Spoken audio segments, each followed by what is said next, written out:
Damas y caballeros, vamos con la guía previa del Gran Premio de Brasil, camino al 20º Gran Premio de la temporada de Fórmula 1 2023. Oficialmente es el 21º, pero como no se disputó Imola, en mis libros es el 20º. Uno de los circuitos más emblemáticos de la historia de la Fórmula 1, como es el Autódromo José Carlos Pache de Sao Paulo, también conocido como Interlagos. ¿Por qué? Porque está entre dos lagos. Ya está, solucionadísimo. Uno de los grandes premios más icónicos yo creo que puede existir en el calendario, de aquellos que les gusta a todo el mundo, a todos los pilotos lo disfrutan, y que hasta la llegada del Gran Premio de México, que justo fue la semana pasada, era uno de los más especiales del año porque estaba a 800 metros de altura sobre el nivel del mar. Solo que llegó México a 2200 y ya pues todo lo del aire fino, lo de cuánto van a sufrir los coches, cómo pueden sufrir los motores, pues después de México pues se ve reducido, pero la teoría es la misma. Va a ser el 50º Gran Premio de Brasil al uso. Son 47 grandes premios de Brasil y 2 grandes premios de Sao Paulo. Oficialmente este fin de semana es Gran Premio de Sao Paulo. En mis libros no, en mis libros es el Gran Premio de Brasil. Me da igual quien ponga la pasta. Así que 39 de los anteriores fue en Interlagos y 10 fueron también en Jacarepaguá, que ya no se compite más.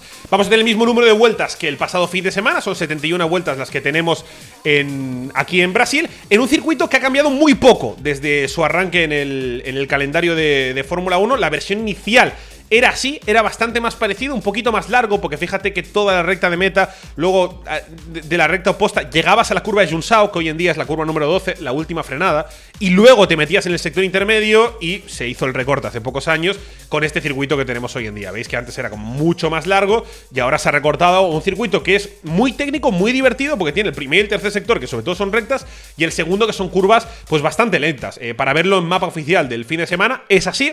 Arrancamos la vuelta en subida, o sea, la salida va a ser muy especial porque hay que tocar el freno. En la mayoría de salidas no hay que estar apretando el freno. A partir de la quinta, sexta posición en parrilla, la subida es bastante notable. Entonces los pilotos van a tener que jugar con los dos pedales al mismo tiempo, lo cual es una particularidad de Brasil. Llegamos luego con una pequeña recta hacia la curva número 1 y 2, conocidas como las S de Senna. ¿Por qué? Porque Senna es el ídolo local y tienen forma de S. Ya está. Curva número 1, que se hace en tercera marcha, la segunda también, unos 130, 135 km por hora. En mitad de ellas dos, que se pueden hacer en paralelo, permiten muchas trazadas. Aquí va a haber mucho salseo y casi todos los adelantamientos del fin de semana, con el punto de detección del DRS en medio. Luego tenemos la curva 2 Sol, que se llama así porque en las carreras de resistencia sale el sol y te pegan todo el GP por aquí, entonces es la curva que miras al sol. Y toda la recta opuesta, aquí está la salida del pit lane, que es muy interesante porque te metes antes de la curva número 15 del pit lane y te saltas toda la primera chicane y sales después de la curva número 3. Aquí es donde realmente vamos a ver más salseo, porque te sirve, si vas a rebufo del de atrás, te sirve toda la recta del tercer sector para estar pegadito. Juegas con las trazadas en la 1 y 2. En la 3, que se hace al 100% de aceleración sin problema, en el ápice pasas a 200 km por hora en quinta, pero acelerando en todo momento, incluso en lluvia se puede hacer a tope. Y ahí sí, en la recta opuesta, en la bajada hacia la curva número 4, la recta no es muy larga, pero es donde realmente va a haber más salseo, donde hubo toda la polémica de Verstappen y Hamilton en 2021, fue aquí. En la curva número 4, Descida do Lago. ¿Por qué Descida do Lago? Porque es en bajada y aquí donde tengo el cursor hay un lago, básicamente. No tiene mucha historia. La curva número 5 recibe el mismo nombre. La 5 no es una curva, se hace al 100% de aceleración. Vienes de la curva número 4, que volvés a tercera marcha. Una curva de 160 km por hora en el ápice, que se frena, de hecho, a 50 metros de la curva. Hay que frenar muy tarde, entonces es muy divertida. La curva número 5 a tope. Hay una mini recta sin DRS. Hasta la curva número 6, ferradura, porque tiene forma de una herradura, básicamente. La curva número 7, la 6 se hace prácticamente a tope, la 7 habrá que levantar, entre la 6 y la 7 probablemente haya que levantar una marcha, pasas una o dos marchas incluso hasta bajar hasta la quinta, más o menos 210 km por hora, la curva número 7, la curva du Laranjinha, llegas con el coche frenando casi en lateral a la curva número 8, que va a ser muy parecida a la 10, de hecho en ambos casos, en la 8 y en la 10, se frena, se hace en segunda marcha unos 90-95 km por hora, hay que comerse todo el piano interior, hasta el punto que en la curva número 8 puede haber problemas de que meter todo el coche en la curva interior. Tienes la bajada de esa curva número 8 hasta Pineiriño, que se llama así porque antes había pinos y los talaron, entonces Pineiriño. La curva número 9, que es en bajada, depende de cómo, ya solo con reducir marchas quizás no hace falta ni tocar el freno, porque vienes de la curva número 8 que vienes muy lento, entonces la curva número 9 la haces en tercera marcha, unos 100 km por hora, apenas te da tiempo a acelerar. Luego sigue a tope esta mini recta que hay hasta la curva número 10, que se llama Bico do Pato. ¿Por qué? Porque tiene la forma de un pico de pato, o bueno, Más o menos, pero se llama así. Muy parecida a la curva número 8, se hace a la misma velocidad. Y luego vienes toda la curva número 11, que se hace a tope, la curva de Mergallo, al 100% de aceleración en clasificación y en casi todas las vueltas de carrera. Y muy importante, la frenada de la curva número 12, la última frenada real, la curva de Junsao, que es básicamente una intersección, por eso recibe ese nombre en portugués, que se hace en tercera marcha a 115 km/h del ápice, pero sobre todo es crucial porque es en subida, hay muy poco espacio de escapatoria, si no pregúntale a Kimi Raikkonen, y luego desde la 12 hasta la 1 no se frena. Afortunadamente el punto de detección de DRS, a ver si lo confirman, pero va a estar ya en plena recta, lo cual tiene todo el sentido del mundo. Alabado sea el señor de los DRS. La curva 13, 14 y 15 es una coña, no existen, pero esta zona entre la 13 y la 14 es la subida de boxes, no hace falta que explique por qué se llama así. Se puede el DRS antes de la curva número 15, que es la curva de arquibancadas, es decir, de las gradas, de la gradería. Y ya con toda esta zona ya sería suficiente, porque lo que pasa es, aunque parezca que esté muy acortada y que desde la curva número 12 no se frena, el tema es que es en subida, con la densidad del aire, con el aire fino por la altura, con todo el espacio de aceleración. En subida el motor es importantísimo. De hecho, el Pirelli cifra que este circuito en cuanto a carga aerodinámica es un 4/5. Es muy importante la carga aerodinámica y veremos alerones muy parecidos a los de México. La diferencia es que en México, por lo larga que es la recta también, sin ningún lugar a dudas, tienes que meter máxima carga aerodinámica y ya está. Aquí va a haber dudas. Yo creo que aquí va a haber dudas, para Red Bull no, porque le sale todo bien y no le hace falta, pero para el resto de equipos sí que puede haber un poco de dudas de ¿qué hago? ¿Priorizo el sector en azul o priorizo el sector en amarillo? El primero es una recta, una chicane y una recta. Si priorizas el tercero, inevitablemente también vas acompañado del primero. Pero claro, si te centras mucho en la velocidad punta, en poder luchar en este rectoncio, en subida además, claro, vas a perder muchísimo en el segundo sector, vas a perder un montón de gestión de neumáticos. Ya ahí está un poquito el juego en cuanto al fin de semana en Interlagos. Los neumáticos no deberían sufrir mucho, Pirelli lo cifra en un desgaste intermedio, en los eventos de frenada, en la degradación lateral, el estrés de los neumáticos y la tracción también es un punto intermedio, un 3/5. Entonces, los neumáticos no deberían ser un problema. De hecho, el año pasado ni siquiera se usaron los duros. Ahora vamos con eso. Antes que nada, vamos a ver el circuito en 3D. Lo estamos viendo en 2D. Vamos a verlo en 3D. Por suerte he podido encontrar una imagen de un Fórmula 3 haciendo la vuelta. Así que yo creo que podemos divertirnos un poquito con ello y ver la vuelta de Nico Costa con el Fórmula 3. Voy a bajar un poquito para que no esté muy fuerte el volumen. Y aquí podemos ver la vuelta que en clasificación va a estar en 1.07 más o menos, quizá un 1.06. Esta es la recta. Vuelvo a repetir la recta, fijaos cómo empieza en subida, a partir de la línea de meta empieza la bajada hacia la curva número 1. Está muy fuerte, ¿no? Voy a bajarlo un poquitito, si está muy fuerte. Curva número 1 hay que comerse todo el piano, las S de escena. Curva número 2 también comerse todo el piano. Y esta ya es la curva número 3, la curva do Sol, que se hace al 100% de aceleración sin ningún problema. Recta opuesta, a partir de aquí se permite el DRS, lo bajo un poquitito más para no gritar. Se permite el DRS, esta es la de Shida do Lago, la curva número 4. Donde va a haber el mayor número de adelantamientos. Yo creo, fíjate cómo es muy ancha la escapatoria de asfalto, también tiende al optimismo. La curva número 5, que es a tope sin ningún tipo de problema. Curva número 6, la subida hacia Ferradura. Aquí podría haber algún intento de adelantamiento, pero definitivamente no entran dos coches. Hay que bajar un par de curvas, de marchas, quiero decir, antes de la Laranjinha. Curva número 7, aquí es donde te digo que tienes que frenar para la 8 con todo el coche apoyado. Y fíjate lo que es el piano. Te tienta muchísimo entrar ahí. Te tienes que abrir rápidamente para la curva de Pinairiño, la curva número 9, que permite varias trazadas diferentes porque apenas hay que frenar. Y vamos directo hacia Vico do Pato, donde colisionaron Alex Albon y Lewis Hamilton. ¿Por qué? Porque te tienes que abrir mucho para hacer la curva y parece que hay espacio por dentro, pero realmente no lo hay. Curva número 11, la de Mergallo al 100% de aceleración y la subida hacia Junsao. Hacia la curva número 12, fíjate como casi no se ve el ápice. Tienes que pisar un poquito el piano interior. Hay mucho piano exterior para poder abusar de los límites de pista casi.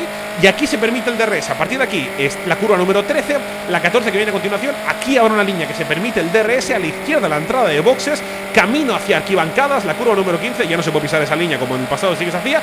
Y en tan solo 1 minuto 08 más o menos, 1 minuto 09 en clase, 1 minuto 07 en clasificación, es una vuelta, damas y caballeros, al Autódromo José Carlos Pache de Interlagos. Va a ser muy rápido, van a ser 71 vueltas con muchas opciones de DRS. El año pasado hubo 77 adelantamientos. Así que yo creo que sí va a haber emoción, sí que va a haber intercambios de posiciones. 77 adelantamientos el año pasado, de los cuales 17 se mostraron en directo. No me preguntéis qué pasó con los otros 60, pero bueno. En la sprint tuvo 39, en la carrera 77, o sea, más de un adelantamiento por vuelta, lo cual yo creo que va a ser emocionante, aunque la estadística dice que el 44% de las carreras en Interlagos las gana el piloto de la pole, y el 78% los pilotos que salen o en primera o en segunda posición. Es verdad que hay victorias desde la tercera, desde la cuarta, desde la 10ª posición incluso hay victorias, pero lo más probable es que ganes desde primera o desde segunda posición. El tema es que la parada en boxes dura muy poco, son 22 segundos, quizá 23 y monedas, porque te saltas toda la primera chicane, y por eso también me imagino que tendremos más de una parada en boxes. De hecho, el año pasado nadie fue a una sola parada. Tenemos mismos compuestos, combinación intermedia de Pirelli, C2, C3 y C4, los mismos que el año pasado. El año pasado el C2, el neumático duro, solo lo usaron los Williams, tanto Albon como Latifi, muy pocas vueltas. La gran mayoría de pilotos hicieron la estrategia que de hecho fue la ganadora para Mercedes, que fue blando, medio blando. Otros pilotos que hicieron 2 juegos de medio, 2 de blandos. Alonso, por ejemplo, hizo 3 de medios y 1 de blando. Lo lógico será entre 2 y 3 paradas por piloto. Me imagino una carrera parecida a la del año pasado. Entonces, ¿a quién le va bien este circuito? ¿Quién debería ganar el fin de semana del Gran Premio de Brasil? Bueno, a menos que se líe mucho, como pasó el año pasado, y que veamos algo muy diferente de lo que pasó en México, esto debería ser de Red Bull. Es lo que dicen todas las simulaciones, ¿no? Un circuito que tiene mucha importancia de carga aerodinámica y que tiene mucha importancia de la recta y en subida, claro, es un circuito muy Red Bull. El año pasado es verdad que ganó Mercedes. El año pasado tuvimos la primera victoria de George Russell después de hacerse con la pole en el sprint. Pero también es verdad que los fines de semana anteriores, por ejemplo en México, Mercedes había estado mucho más cerca de lo que ha estado este año. Entonces, ojalá amigos, podamos ver a Mercedes volviendo a luchar con Red Bull este fin de semana. Pero yo creo que el 2022 era mucho más propenso para ver esa lucha que lo que fue en 2023. Dicen las simulaciones iniciales del fin de semana que no solo va a ser un tema de Mercedes, sino que Ferrari seguramente va a estar más cerca de Red Bull. Así que ojalá podamos ver esa lucha un poquito más cercana por la pole. Al final, como la vuelta va a ser muy corta, yo creo que sí estará por la pole. Ahí Charles Leclerc, Lewis Hamilton sí que estarán por la pole. McLaren debería ser el cuarto equipo. Aquí vemos la lucha el año pasado de McLaren y de Ferrari, que acabó bien. Entonces, el orden debería ser algo así como Red Bull primero, McLaren cuarto, y ya veremos si Mercedes o Ferrari. En principio el fin de semana debería ser Ferrari. Yo no quiero descartar a Mercedes. Por supuesto, Alfa Tauri vendrá justo por detrás y será otro fin de semana muy duro para Aston Martin. No queda otra. Será otro fin de semana muy duro para Aston Martin. Si es la verdad que existe que vuelve el formato del sprint por última vez en 2023. Tenemos sprint este fin de semana, así que habrá más test para Aston Martin, a pesar de que la parte mala es que solo va a tener una sesión de entrenamientos libres para poder probar lo que se venga. No solo eso, sino porque se prevé lluvia para los entrenamientos libres, y justo lo que necesita Aston Martin es rodar. Pues la previsión meteorológica para el fin de semana en Sao Paulo es la siguiente: lluvias a la hora de la clasificación, lluvias por la tarde. Por la mañana parece que los libres va a estar más o menos bien.